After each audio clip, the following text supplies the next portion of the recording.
There's a season where the tree is green and full of leaves, like right now.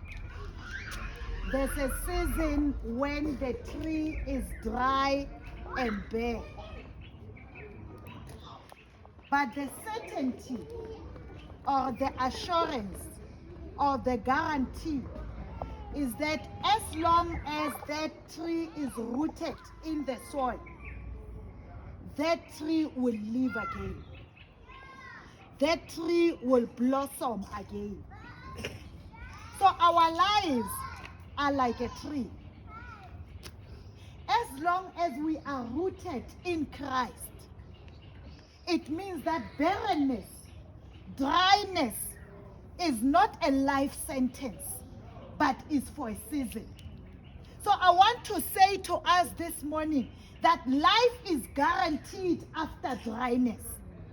So the prophet Isaiah is speaking to a people like us who may be experiencing discouragement, despondency, where we feel that it's like we have been forgotten, it's like we are in the wilderness.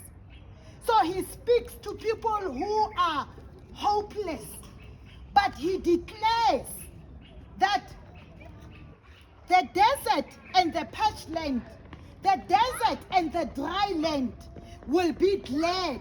The wilderness will blossom again like the rose, like the crocus. That's what this translation says. So it means so that life is guaranteed after dryness.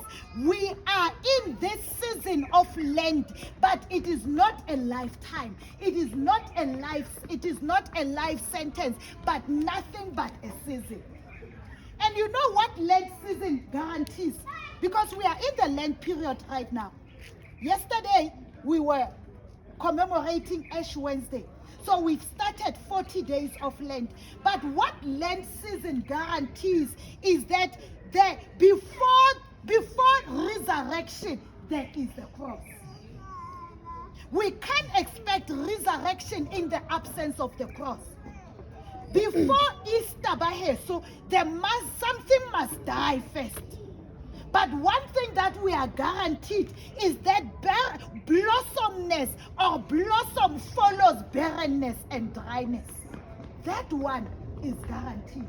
So I want you to hold on to those words in these 40 days as we journey through this Lent season, that know that you may be experiencing dryness right now, even as the soup kitchen team, as you continue to empty yourself, as you continue to give of yourself, but know that the compassion that you put into this pot, into serving, that dryness that you may be experiencing in your life is not for a lifetime. Life is guaranteed. As long as we are rooted in Christ, not in anything else, but we are rooted in Christ, we will come and give a testimony that indeed, life is guaranteed after barrenness. And there had to be dryness, there had to be barrenness, there had to be wilderness before everything else, before Easter. Amen.